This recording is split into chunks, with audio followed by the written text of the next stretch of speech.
this video, I'll be solving the 961841 May June 2021 past paper. So, starting with question number 1. An unordered linked list uses a 1D array to store the data. So, first we're going to highlight the main points. So, 1D array. Each item in the linked list is of a record type. When we see record type, we know that we have to use object-oriented programming. Record type node with a field data and a field next node. The current contents of the list are this. The following is pseudocode for the record type node. So this is the pseudocode of record type node and we have to write it in Python. So when we have a pseudocode given, we need to know that type node means that we have to make a class node. So let's start with question 1. So we're going to take a class node. Then we have to declare data and next node. So to do that, we need to do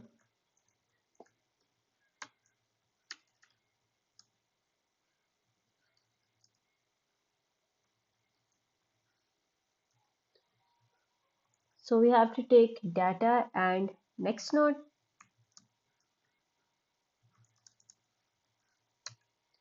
And we're going to assign data value with the parameter we've taken in the parameter the data, and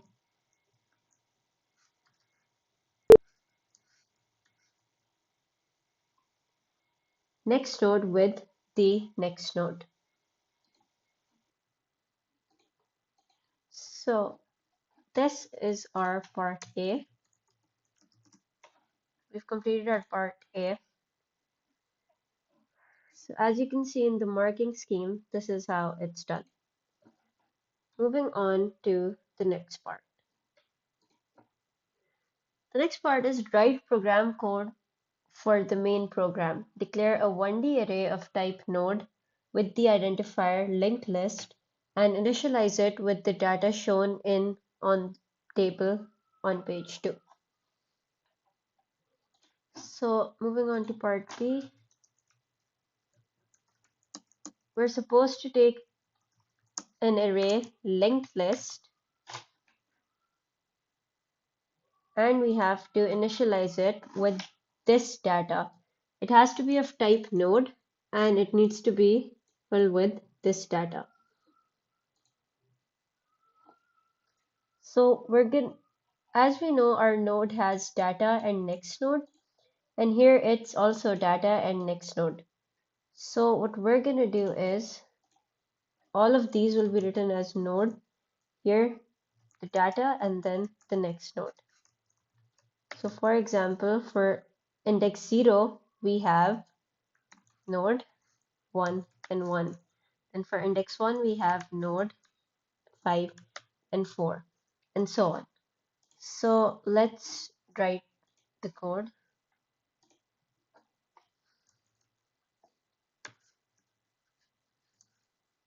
No, sorry, n needs to be capital.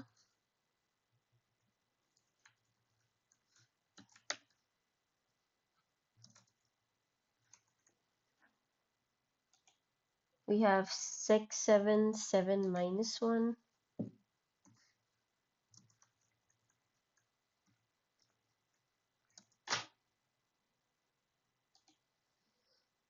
Then we have 2, 2, 0, 6, 0, 8.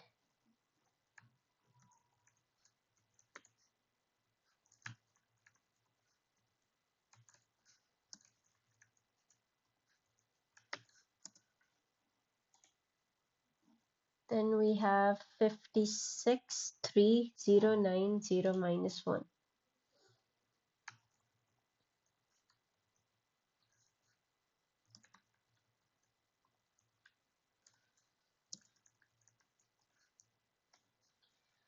So we have added values to our array linked list, which is of type node. Why is it of type node? Because each element stores a variable of type node.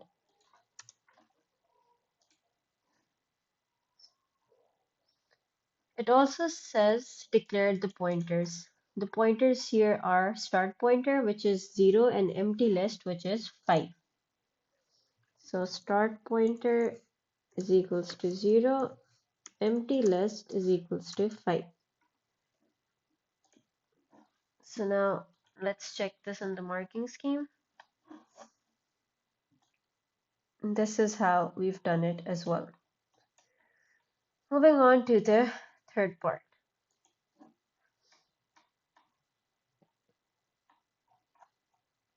C part. The procedure output node takes the array and start pointer as parameters. The procedure outputs the data from the linked list following the next node values. So for this, you need to know how linked lists actually work. So in linked lists, wait, in linked lists, we have values and then we have their pointers. So over here, as you can see, the linked list ends when the next node is -1. That means it's not pointing towards something else. So my start pointer is at index 0. So here my data is 1 and my next node is 1. Then this is pointing towards 1 because the next node is 1. So here my data is 5 and my next node is 4. Now this is pointing here. My data is 0, my next node is 2. Now this is pointing here. My data is 6, next node is 7. This is going here.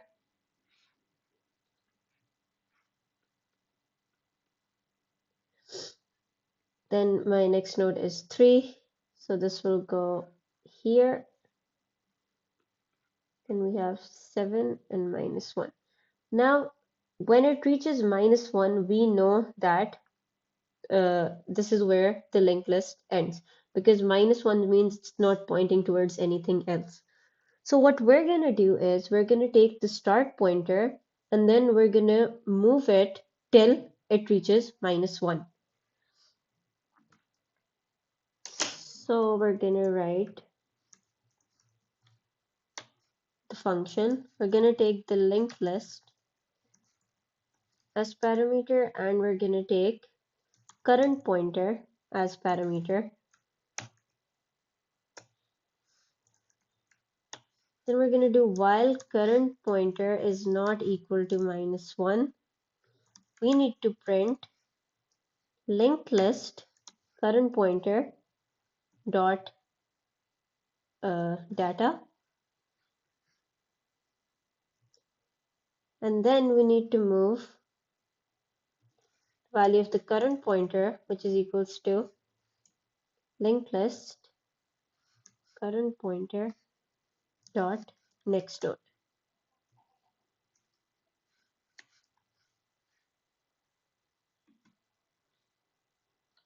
So this is what I explained here. It is outputting this data value by doing dot data, and then it's moving on to the next pointer by doing dot next node. And this is exactly what we did here. So this was our part C.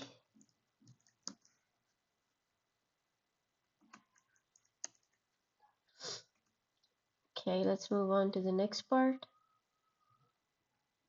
Edit the main program to call the procedure output. First, let's check.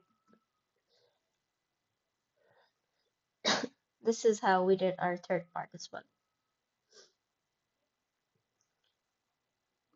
So let's call output nodes.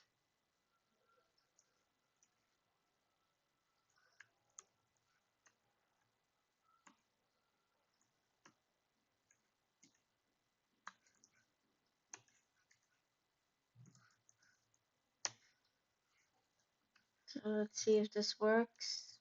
Yes, it does. As you can see, all our data has been printed and it is exactly how I wrote it over here. We have 1, 5, 2, 6, 56, and 7. Over we have 1, 5, 2, 6, 56, and 7. So this is our part C2. This was our part C1.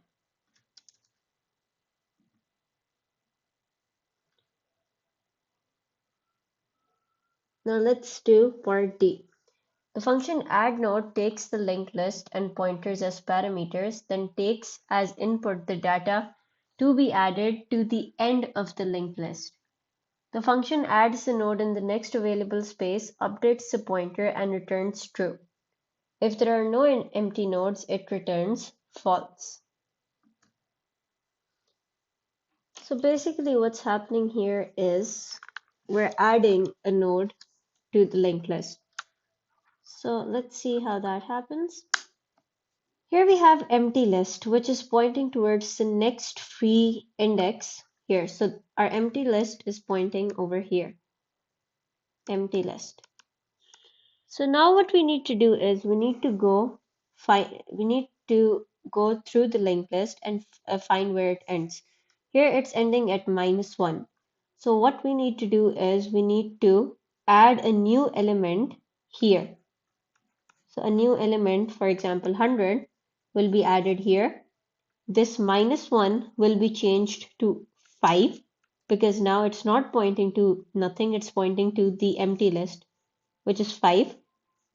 This will point towards -1 because now this is the last element. An empty list needs to be updated. For as you can see here, 5, the next node of 5 is 6. So now our empty node, this won't be empty. This will have the value 100 and -1. And our empty list, because the next node of 5 is 6, our empty list should point here. So let's write the code for this.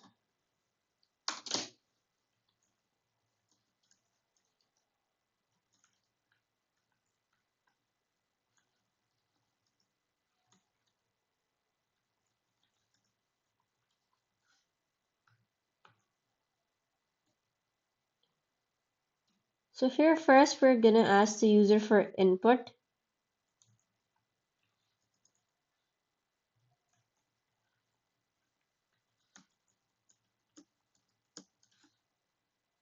Now we need to make a new node which we're gonna add.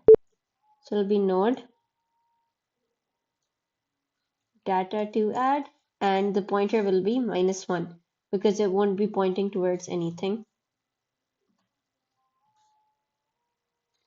So now what we're gonna do is while current pointer is not equal to -1.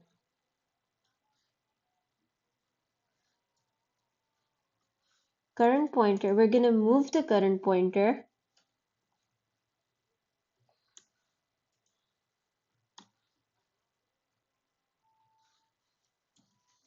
now.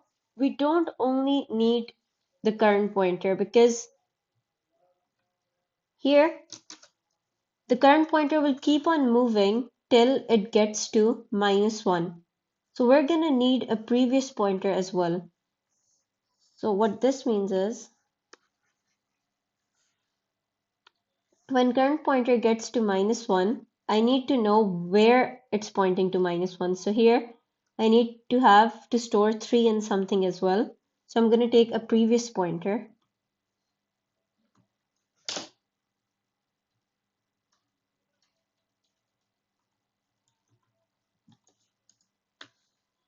So every time the current pointer is updated, the previous pointer will be current pointer and current pointer will move forward.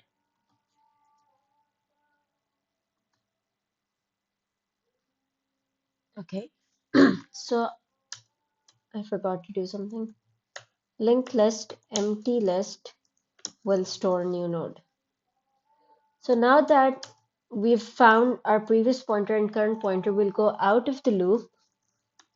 Then our linked list previous pointer dot next node should be empty list, and the value of our empty list should be linked list empty list dot next node.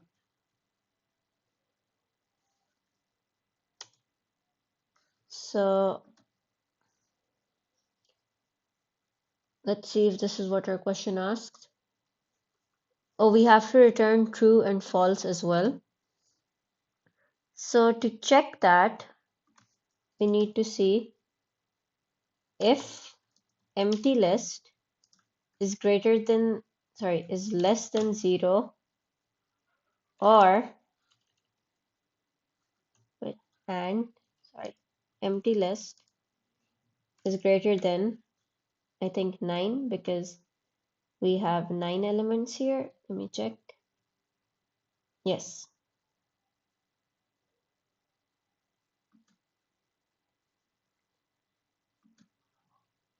Uh, it's supposed to be, or I, because if it's less than 0 or if it's greater than 9, we're going to return false. That means that there is no empty list. Else, all of this should be in the else bracket.